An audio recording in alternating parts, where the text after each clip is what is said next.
중국과 군사 충돌 가능성이 끊이지 않고 있는 대만에서 지방자치단체장과 지방의회 의원들을 뽑는 선거가 지난 2022년 11월 26일에 있었습니다.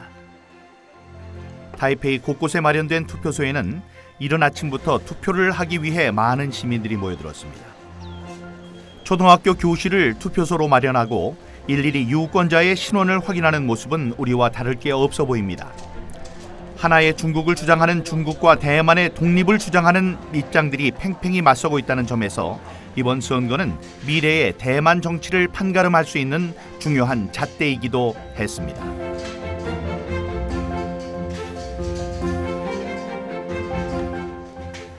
오후 6시 투표 종료 시간이 되자 선거 관리원들의 움직임이 분주해지기 시작했습니다. 그런데 가만히 보니 낯선 풍경이 눈에 들어왔습니다. 투표소에 설치된 집기들이 하나둘 밖으로 나오고 조금 전까지 시민들이 투표를 했던 장소가 순식간에 개표소로 변하기 시작했습니다.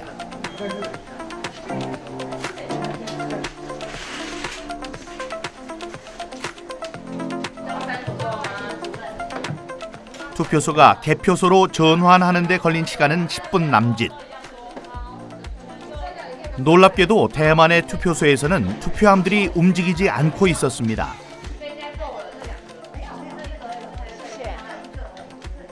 곧바로 개표가 시작되자 정당 소속의 개표 관리인들과 시민 감시단들도 카메라로 현장을 촬영하기 시작했습니다. 개표원들은 투표함에서 꺼낸 투표지를 두 손에 높이 들고 기표된 후보자의 이름을 큰 소리로 외쳤습니다. 모든 사람들 앞에서 한 표 한 표 오류가 발생하지 않도록 애쓰는 모습이었습니다. 투표 제도 중에서 가장 큰 특징 하나는 먼저 투표함이 움직이지 않는다는 것입니다. 투표소가 바로 개표소로 전환이 된다는 점인데요. 투표소에서 손으로 직접 개표를 한 뒤에 거기서 나온 수치를 칠판에 적습니다. 우리 반장 선거하듯이 발을 정자로 적고요. 거기서 집계된 표 수는 이제 직접 숫자로 입력이 되어서요. 그 중앙선거정보센터로 전송이 됩니다. 거기에서 다시 집계가 된 뒤 중앙에서 이제 각 언론사로 배포가 되는 형식입니다. 대만의 투표 제도에서 또 하나 흥미로운 점은 표의 집계 역시 일일이 사람의 손에 의해서 이루어지고 있다는 점입니다. 득표된 표는 곧바로 후보자의 이름이 적혀있는 칠판에 발을 정자로 하나씩 표기가 되었습니다. 세계 반도체 수출 1위를 달리고 있는 디지털 강국 대만. 도대체 대만은 왜 이런 아날로그적인 방식으로 선거를 치르고 있는 것일까요? 在这50年当中，每一次选举，国民党都作弊。那所以我们会觉得说，光在台湾投票都会作弊。那如果是在通讯投票，人民没有信心。一个是海外，一个是像军中警察、军警，还有这个监狱里面。 假如也可以投票的话，那很可能都做票，所以我们就是一定要亲自投票，投完票立即开，那民众都可以在那里监督。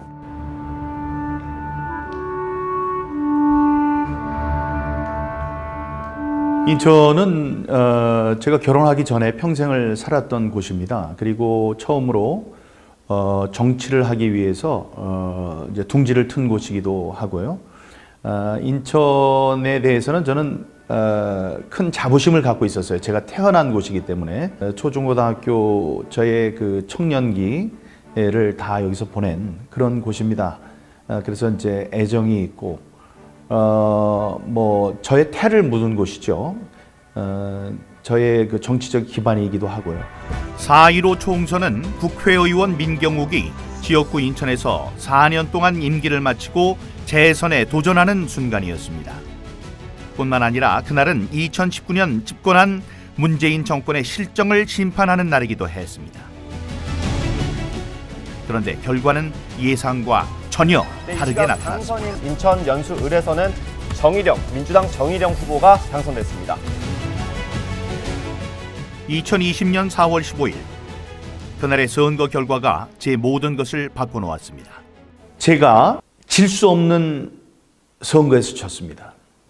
우파 동네에서 우파 후보는 제가 혼자 나오고 좌파 후보가 둘이 나왔는데 제가 졌습니다. 제 지역구는 24년 동안 우파 후보만 뽑았던 지역입니다. 근데 거기 이렇게 나오면 이거는 표가 분산되기 때문에 누가 나와도 이쪽 혼자 나온 쪽에서 이기게 돼 있거든요. 그리고 10번의 여론조사가 있었는데 10번 다 제가 1등을 했습니다. 그리고 출구조사에서도 1등을 했어요. 근데 새벽에 바뀌었어요. 뒤집어졌어요. 그래서 저는 궁금했어요. 어디에서 졌나? 왜냐하면 제가 알고 있는 게 당일 투표에서는 이겼거든요. 제가. 김경우 의원 같은 경우에는 절대 지면 안 되는 사람이었거든요.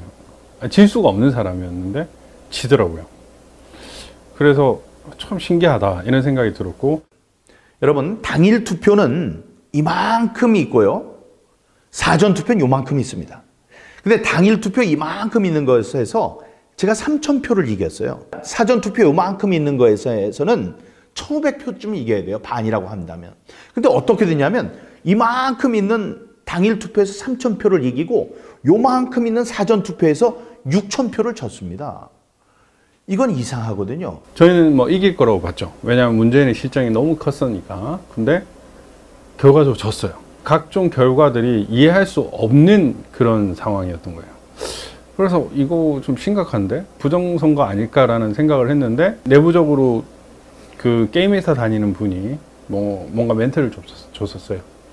그래가지고 63대 36이라는 그 스코어가 가지는 의미, 그게 조작 상수가 들어간 것 같다라는 것이었고, 실제로 수도권 전역에서 미래통합당과 그 더불어민주당의 득표율이 사전 투표는 일관되게 63대 36이고 당일 투표는 오히려 이기는, 이런 말도 안 되는 이 산수만 해도 알 수 있는 이 현상을 보면서 이건 조작이다라는 판단을 사실 했었어요. 여론조사와 출구조사에서 앞서고 있다가 새벽녘에 사전 투표함이 개봉되면서 결과가 한순간에 역전되었기 때문에 진실이 무엇인지 반드시 확인해야만 했습니다. 0.39, 0.39, 0.39라는 이상한 통계가 3번이 겹쳐 나왔을 때, 그리고 서울, 경기, 인천에 민주당과 미래통합당의 후보들이 전체 얻은 표의 비율이 63대 36, 63대 36, 63대 36으로 3번이 겹쳐 나온다는, 이걸 딱 봤을 때 이거는 저는 예비가 돼 있었기 때문에 이건 무언가 잘못됐고 심각하게 잘못됐다는 것을 바로 알 수 있었죠. 통계를 한국에서 제일 잘하시는 서울대학교 박성현 교수님, 한림원 원장까지 지내신 통계학과 교수님이신데 이분이 그러셨습니다. 이건 두 가지 케이스다. 하나님이 하셨던가 아니면 100% 조작이다. 이 서울에 600개 넘는 동네, 각 동이 있습니다. 동에서 민주당 후보가 항상 사전 투표에서 당일 투표보다 높았습니다. 이게 이기고 지고가 있어야 돼요. 근데 모든 동에서 민주당 후보가 이 사전 투표에서 당일 투표보다 항상 유리했어요. 이걸 갖고 박영하 교수님, 명지대학교의 물리통계학과 교수님께서 뭐라고 그러셨냐.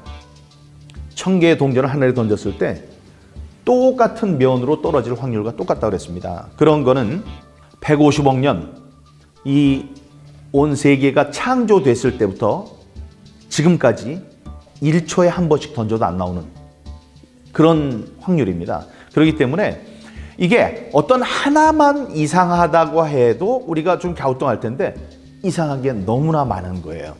그래서 이제 그게 다음에 재검표로 이어지고 재검표할 때 증거로서 나오게 되는 겁니다. 우리나라 공직선거법 225조는 선거에서 문제가 있을 경우 180일, 즉 6개월 이내에 판결을 내리도록 되어 있습니다. 하지만 인천 연수구 을 선거구의 경우에는 재검표에만 1년 2개월이란 시간이 걸렸습니다. 법과 규칙이 지켜지지 않고 있었던 것입니다. 재검표 절차를 진행할 때 전자개표기로 한 번씩 표를 다 집어넣거든요.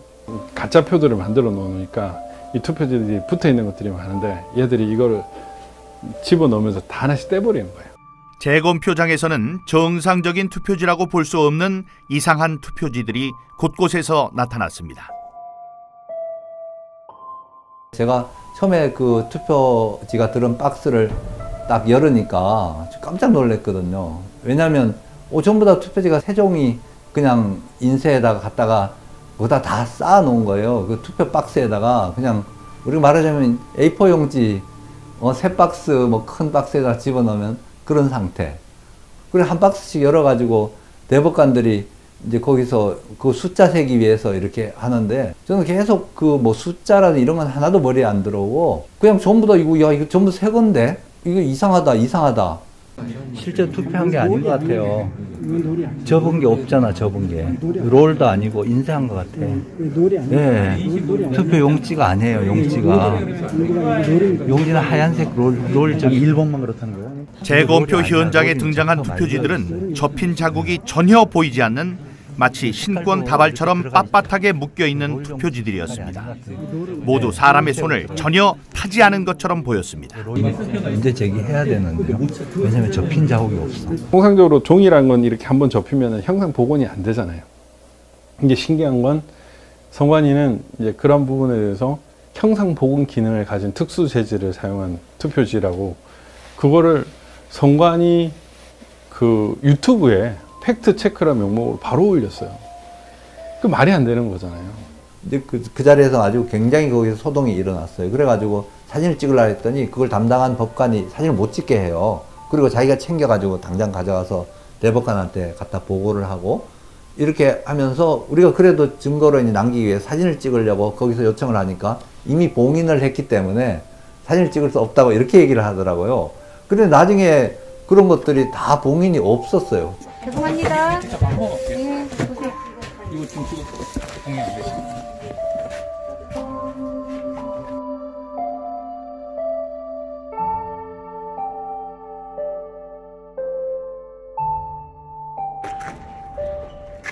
심지어 컨테이너 박스 안에 쌓아놓고 방치된 투표지들도 발견됐습니다. 한적한 컨테이너 창고는 선관위 사무실과 멀리 떨어져 있어서 관리나 감독이 전혀 되지 않는 상황이었습니다. 봉인 도장이 반만 찍히거나 도장을 다시 찍은 투표 상자, 그리고 정체를 알 수 없는 공인되지 않은 투표 도장이 찍혀있는 투표지가 3,000장이나 발견되기도 했습니다. 심지어 투표지를 삼립방 상자에 보관한 것도 있었습니다. 국민의 소중한 한 표를 어떻게 이렇게 무성의하게 보관할 수 있는지 납득할 수 없었습니다. 신중동 같은 경우에는 사전투표, 관내 사전투표 18,210명, 관내 사전투표 6,134명이었는데 그 인원이 투표를 하려면은 3점 몇 초당 해야 돼요.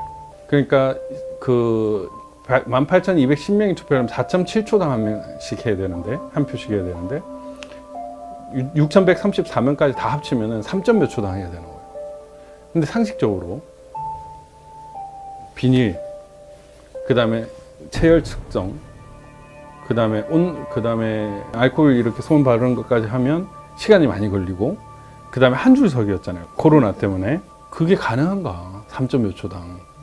불가능하거든요. 4.15 총선이 끝나고 나서 한 3개월 지나가는 시점이었습니다. 중앙선관위에서 아주 대형 이렇게 5톤인가요? 5톤 그 쓰레기 폐지 이렇게 차가 나가고 있다라는 제보를 받고요. 그리고 그 차를 따라갔습니다. 그 차를 따라갔더니만 한 30분 따라갔더니만 시에 있는 한 야적장으로 가서 거기에 폐지와 파지들을 마구 쏟아놨습니다.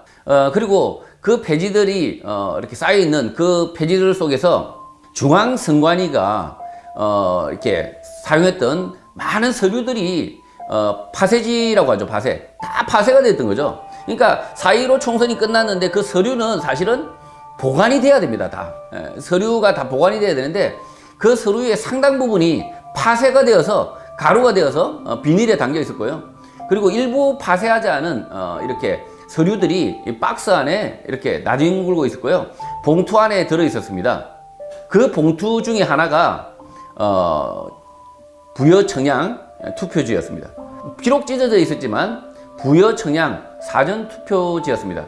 그 부여 청량 사전투표지 저희가 언론에 저희 유튜브로에서 공개하자마자 중앙선관위가 매우 당황해서 심지어 부여 청량에서 투표한 그분을 그 투표지를 찾아버렸습니다. 찾아서 누굴 찍었는지까지 알 수 있는 거죠.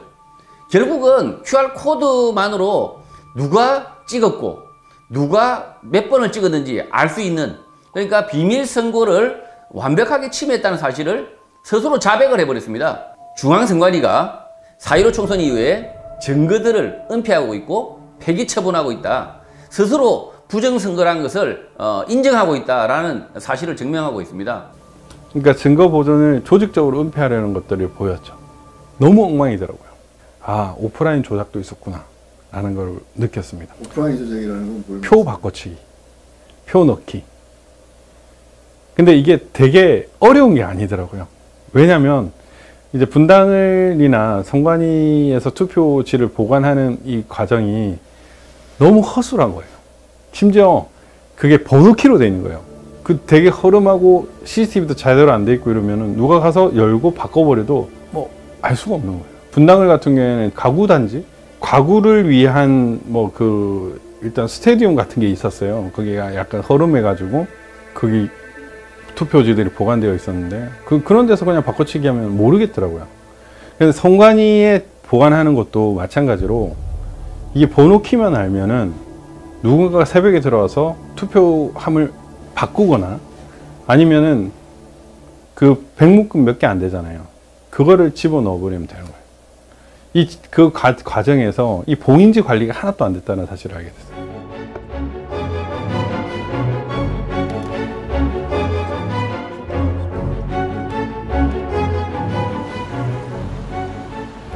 부정선거를 입증하는 증거들이 하나둘 나타나면서 자발적으로 투쟁에 함께 참여하는 시민들도 늘어났습니다.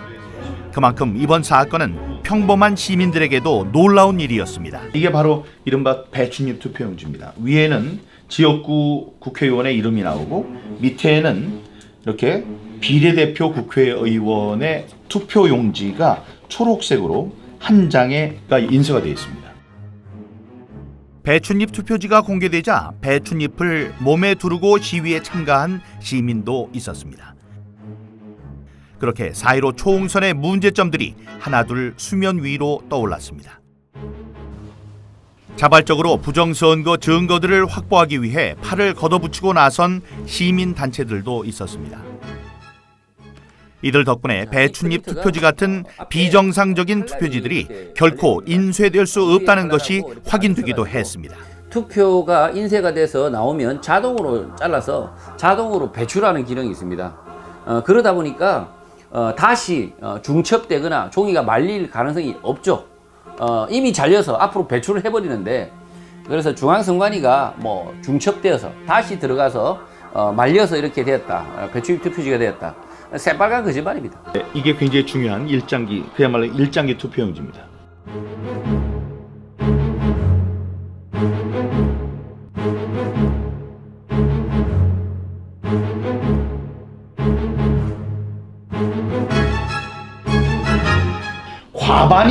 과반수인 1000장이 이렇게 나왔습니다.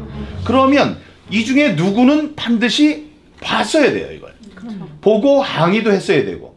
여기에 투표를 한 사람 나오시면 10억 원을 드리겠다고 조선일보, 문화일보, 매일경제에 전부 큰 전면 광고를 냈습니다. 근데 지금까지 나왔나요? 안 나왔어요. 그건 뭐냐? 여기에 투표한 사람이 없다는 얘기죠.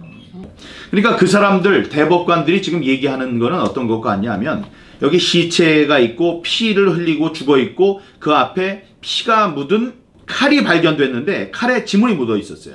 그걸 보고 정상적이라면 그 칼에 있는 지문을 본 다음에 지문이 묻은 사람이 범인이다라고 추론하는 것이 맞는데, 지금 이 사람들은 뭐라고 하냐면, 이 사람이, 지문이 나온 사람에 대해서 이 사람이 진짜로 이 사람을 죽였다면 이 중요한 칼을 지문이 묻은 채로 여기다 놔두지 않았을 것이다 라고 얘기하는 것과 똑같은 겁니다. 재검표 과정에서는 좌우 여백이 서로 다른 사전 투표용지들도 등장했습니다.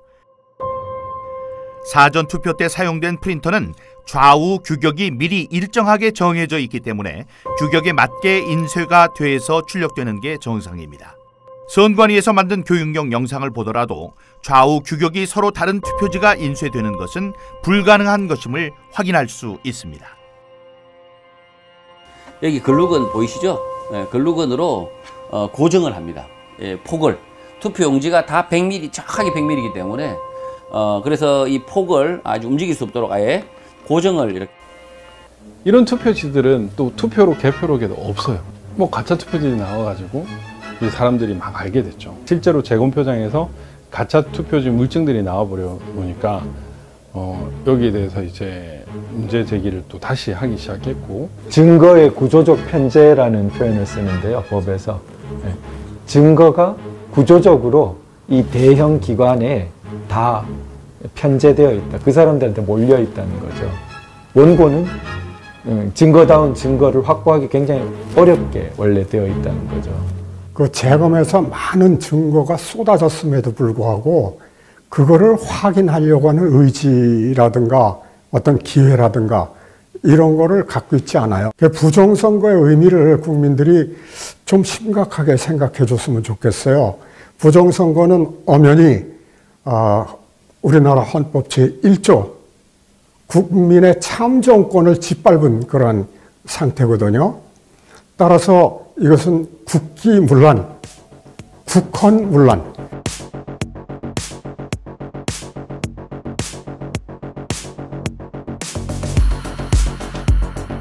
시민들의 자발적인 참여도 줄을 잇기 시작했습니다.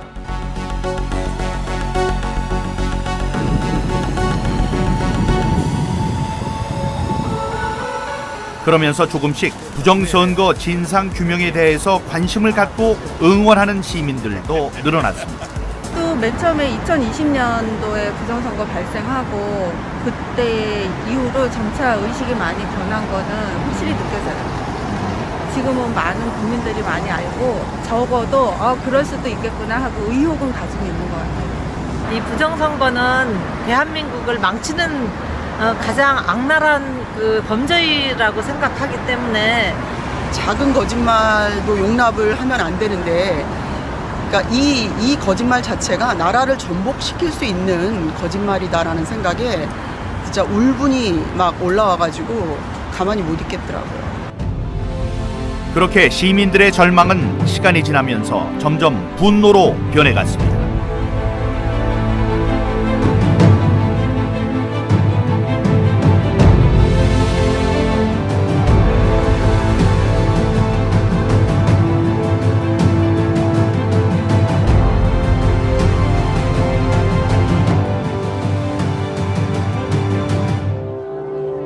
몇 년 전 미국 미시간 대학교에서는 미국의 가치가 무엇인지에 대해서 조사를 한 적이 있습니다. 상당수 미국인들은 개인주의와 독립정신을 꼽았습니다. 미국은 그 바탕 위에서 자유시장 경제와 민주주의의 꽃을 피웠습니다. 하지만 최근 들어 미국의 번영에 의심을 품는 사람들도 많아지고 있습니다. I think that we have a time in our society when all of our major institutions have been completely corrupted. And we have a media that doesn't report factual information, is totally corrupted. We have an intelligence community that's totally corrupted.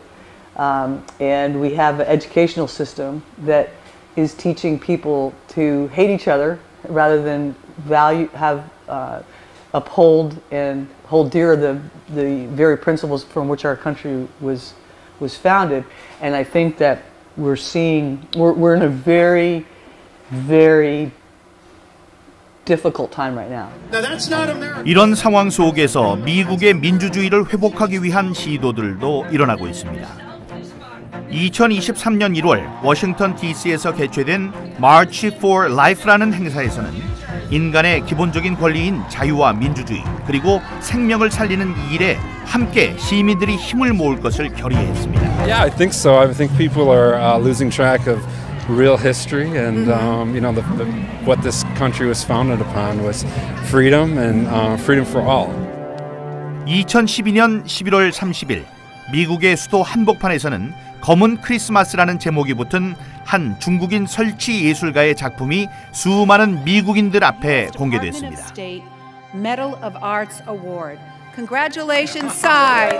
We're so proud of you, and thank you for everything you've done for Art and Embassy. 3, 2, 1, fire. 놀랍게도 검은 크리스마스라는 작품은 크리스마스 트리를 화약으로 폭파시키는 것이었습니다. 중국의 발명품인 화약으로 미국의 기독교 전통과 문화를 상징하는 크리스마스 트리를 폭파시키는 것이 행사의 목적이었던 것입니다. 그렇게 며칠 후면 크리스마스를 맞이해서 밝게 불을 밝혀야 할 크리스마스 트리들이 검게 타올랐습니다. Now it looks like a Chinese ink painting. Thank you. 그것은 마치 미국의 가치를 정면으로 부정하는 행위와도 같았습니다. 놀랍게도 이 행사를 주최한 곳은 미국 국무부였습니다. 당시 국무부 장관이었던 힐러리 클린턴은 차이 구어창을 국무부로 초대하고 3억 원의 상금과 함께 그의 목에 금메달을 걸어줬습니다. 도대체 차이 구어창은 어떤 사람일까요? 그리고 어떻게 미국의 수도 한복판에서 그런 일들이 벌어질 수 있었던 것일까요? 그의 행적을 취재하는 과정에서 우리는 그가 갖고 있는 생각의 단면을 확인할 수 있었습니다. 그 사건은 바로 2001년 벌어졌던 9.11 테러였습니다. 이 비극적인 사건을 당시 TV로 보고 있던 차이 구어창은 다음과 같이 말했다고 합니다. The United States of America has been a beacon of hope and liberty through these many years, and certainly been that for South Korea. And I'm really disgusted at what is happening in our country and what our foreign policy is about now. 부정선거의 진실을 규명하기 위한 시민운동을 시작한 지도 어느새 3년이 됐습니다. 그동안 우리 사회는 어떤 모습으로 변해 있을까요? 민경욱입니다. 인사 올리겠습니다. 시간이 얼마 남지 않아서 민주당이 도저히 될 수 없는 여러 군데에서 모두 한 군데도 빼놓지 않고 전부 다 출마를 시켰습니다. 전부 다 입후보를 시켰어요. 그런 일이 없었어요. 다음에 그 모든 사람들이 14.7 경북 경주시만 빼놓고 253개 전체에서 전부 다 15%가 넘었습니다. 이런 선거 결과는 이전에 볼 수 없었던 기이한 현상이었습니다. 4.15 총선 당시 더불어민주당의 사전 득표율과 당일 득표율의 비중 그래프를 보면 한 지점에서 겹치는 것을 볼 수 있습니다.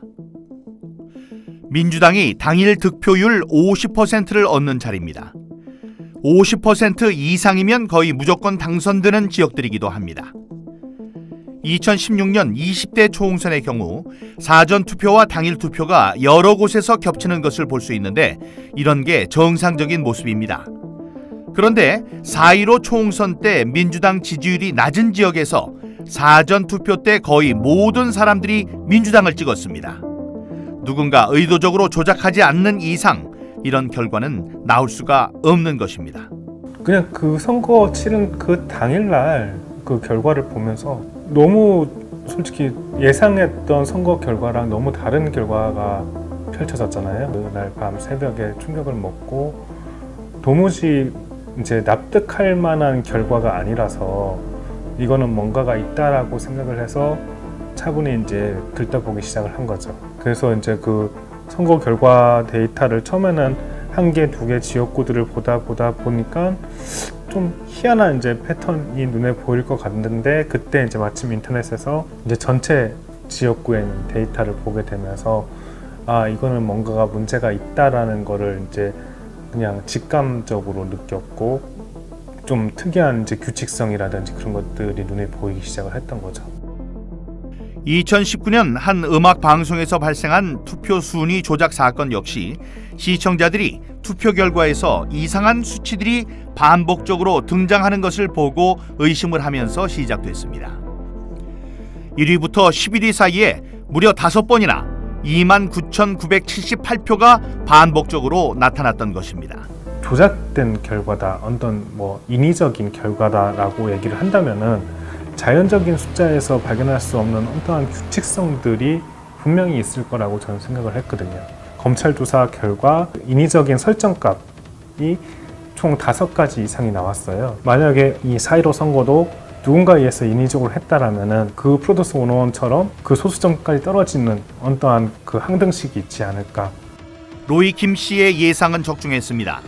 253개 전체 선거구를 득표율에 따라 16개의 지역구로 배열한 뒤에 그 속에 숨어있는 문자의 배열을 찾아낼 수 있었던 것입니다.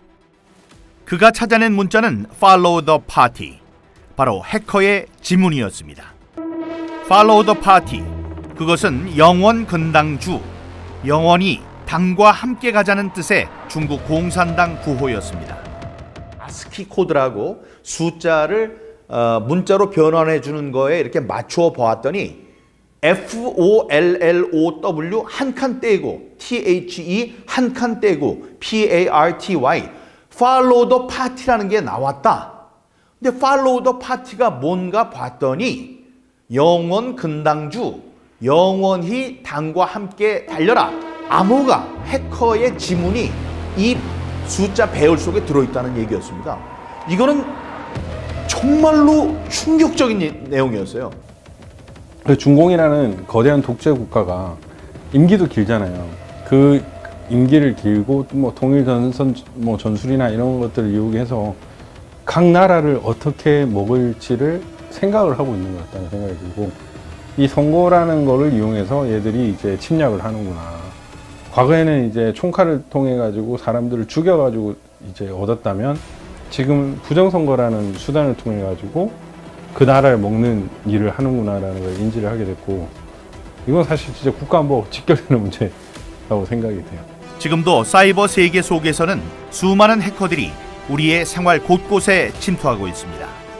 그중에는 중공이나 북한과 같은 공산주의 국가들의 사이버 위협도 심각한 상황에 있다는 것을 잊지 말아야 할 것입니다. 나라에 주권이 왔다 갔다 하는 대법관을 50억에 매수할 수 있으면은, 그러면은 중국 같은 나라가 한국 얼마나 우습게 보겠냐. 대법관 한 뭐 9명, 그럼 50억 곱하기 10해도 500억이면 나라 주권을 산단 말이냐. 너무 참. 이 부정선거로 당선된 인간들은요, 민심을 안 봐요. 그 자기들을 뽑아준 그 조작꾼들만 말을 듣거든요. 그러면은 결국엔 법이 잘못되는 것이고, 그 나라를 팔아먹는다는 거죠. 그래서 이 사회적 비용은 어마어마하죠, 이건.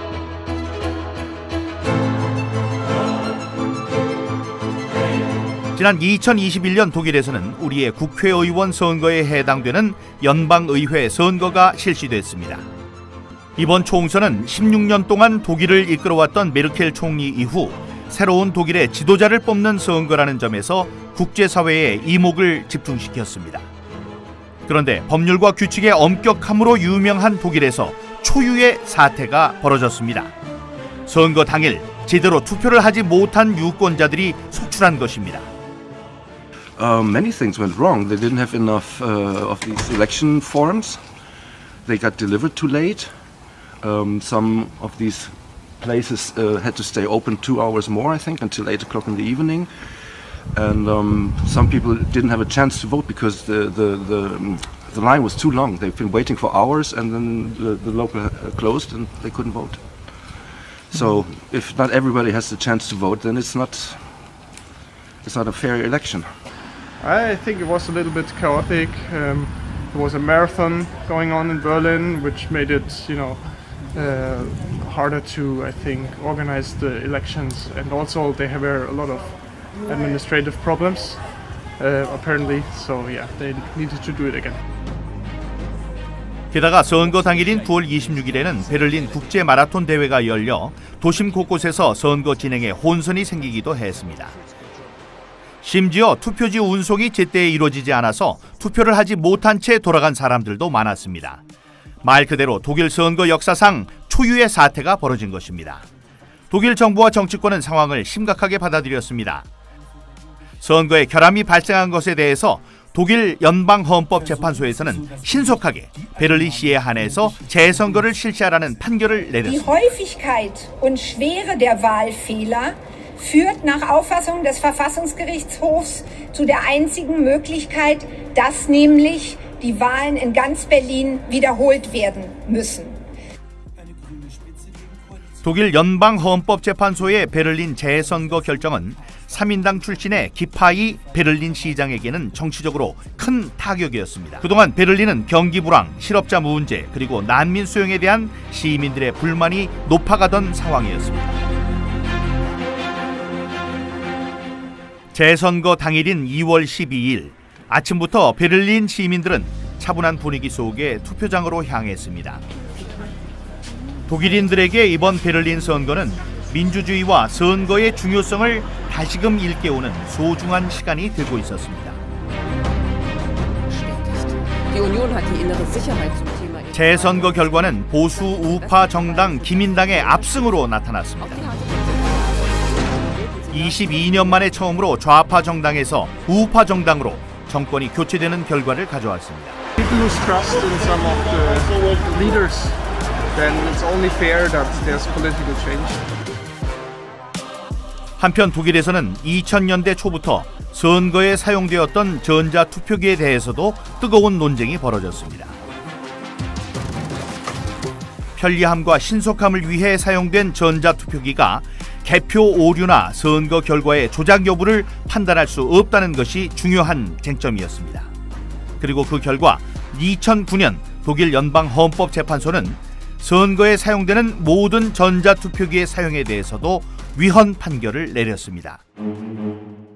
모든 선거는 공개적으로 심사돼야 하고 선거 결과에 대한 검증이 명확하게 이루어져야 한다는 것이 판결의 이유였습니다.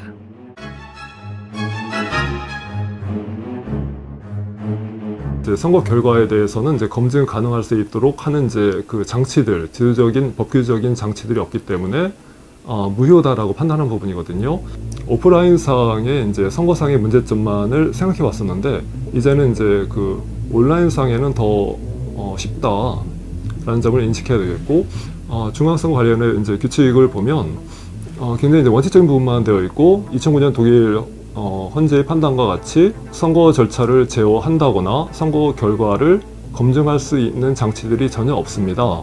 선진국일수록 아날로그 방식을 취하고 있습니다. 왜냐하면 디지털 전산이 얼마나 위험한지를 잘 알고 있기 때문입니다. 진실, 그 다음에 보안, 아니면 정직성 이런 것들이 더 중요한데 이 선거가 그런데 아주 편리한 것, 쉬운 것, 빠른 것을 추구하다 보니까 이 전산 시스템, 그 다음에 전산 장비 이런 것을 도입해서 결국은 선거가 부패하고 타락하게 만든 원흉이 되고 있죠. Well, let me tell you what we're going to do today. We have constructed a mini election. 2012년 미국에서는 전자투표기의 위험성에 대해서 시민들이 직접 참여하는 모의 투표가 실시됐습니다. 실험에는 전자투표기의 메모리 카드를 조작하기 위해서 해커도 참여했습니다. 투표에 참여하기 전 주최 측은 참가자들에게 한 가지 문제를 냈습니다. 메모리 카드를 사용해서 전자투표기가 해킹될 수 있는지를 묻는 질문이었습니다. 대부분의 참가자들은 해킹이 불가능하다는 데 표를 던졌습니다. It's impossible. So I vote no. I'm going to mark this ballot no.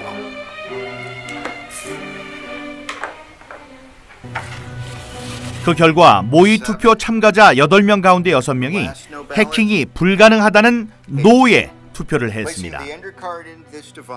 잠시 후 투표지들이 전자투표기를 통과하면서 투표 결과가 공개됐습니다.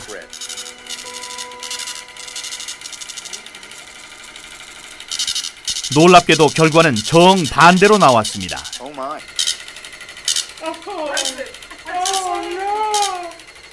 What is it? 7 yes, 1 no. Oh my god. Oh my gosh. Let me see. Here's the tape. 7 people said it could be hacked. And we put through 6 and 2. 6 no's no's and 2 2 yes. Oh my gosh, do you know what this means? 곧이어 실험에 사용된 전자투표기는 투표 결과를 외부로 전송하기 위해 다른 곳에 위치한 컴퓨터로 옮겨졌습니다. 이 과정은 미국에서 전자투표기로 선거를 하고 중앙 서버 컴퓨터에 전송되는 것과 동일한 과정을 보여주는 것이었습니다. 참가자들은 숨죽인 표정으로 투표 결과가 전송되는 것을 지켜봤습니다. 잠시 후 해커에 의해서 조작된 투표 결과의 전송이 완료됐다는 표시가 떴습니다. Susan, what does this mean for you? Makes me cry. I'm sorry, but it does. Why? Why? There's so many reasons. The reasons because there are people out there who are giving their lives to try to make our elections secure, and they're being called conspiracy theorists and technophobes, and these vendors are lying and saying that everything's all right, and it's not all right. 만약 전자투표기가 이렇게 손쉽게 해커의 손에 의해서 조작될 수 있는 것이라면 이것은 곧 민주주의의 위기라고 해도 과언이 아닐 것입니다. 정말 한 사람이 한 사람 역할을 해야 공평한 게임이 되는 거잖아요. 근데 만약에 이제 누군가의 만약에 손을 탄다면 누군가의 개입으로 이 한 사람의 주권이 없어지게 된다면 이거는 정말 우리가 각성을 하고 싸워서 우리 주권을 찾아야 되는 상황. 하지만 우리 정부나 정치권에서는 아직도 전자장비들의 선거 사용에 대해서 해킹이 불가능하다는 입장입니다. 얼마나 더 큰 불행한 사태가 벌어져야 문제의 심각성을 깨닫게 될까요?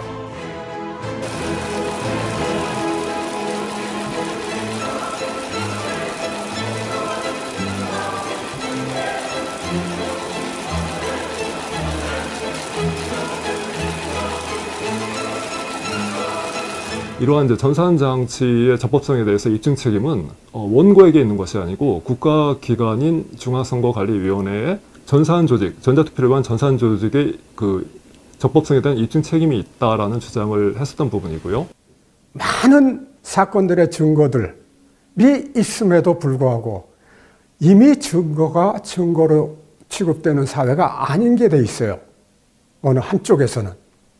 진실이 아닌 그런 사회가 돼 있습니다. 괴벨스, 스탈린, 레닌 이런 사람들이 주창한 게 있죠.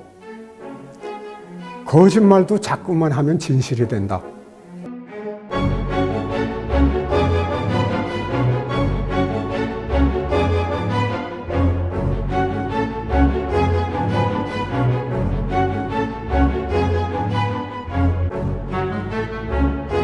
원고가 이런 부정선거 범행의 주체와 일시와 경위를 특정하지 못했기 때문에 이거는 원고의 입증 부족으로 패소를 선고한다.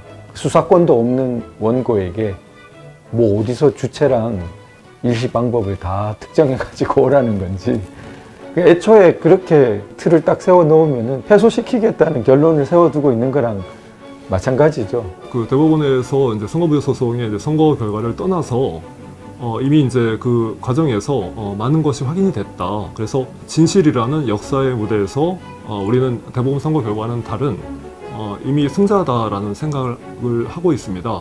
마지막으로 제가 상정한 것이 제도권 투쟁이거든요. 제도권 투쟁은 제도권 안에 있는 사람에 대한 설득을 통해서 이 문제 해결을 바라는 것과 또 제가 직접 제도권에 들어가서 저나 아니면 부정선거를 주장하고 있는 몇몇 분들이 정치권에 제도권에 들어가서 직접 해결을 한다면 법을 고치고 다음에 책임 있는 사람들에게 질문을 하고 추궁을 하고 이러면서 이제 진실을 찾아가는 그런 활동을 한다면 그것이 100배, 1000배 더 힘 있는 활동이 될 것이다. 선거제도의 위기가 온 것도 자유민주주의의 위기거든요. 제2의 6.25라고 얘기하는 이유가 바로 거기에 있죠. 자유민주주의를 지키기 위해서 많은 사람들이 피를 흘리고 희생을 했듯이 이번 싸움도 치열한 싸움이고 우리의 이제 희생정신이 있어야 된다고 생각합니다. 1950년 한국전쟁 당시 인천 상륙작전의 성공 확률은 5000분의 1에 불과했습니다. 하지만 이 작전은 대한민국의 자유와 민주주의를 지키기 위한 희망의 등대였습니다. 부정선거를 폭로하고 민주주의를 지키려는 노력은 그보다 더 어려울 수 있지만 여기서 멈출 수는 없습니다. 그것은 우리의 명예, 양심, 그리고 자라나는 우리 후손들의 미래이기 때문입니다.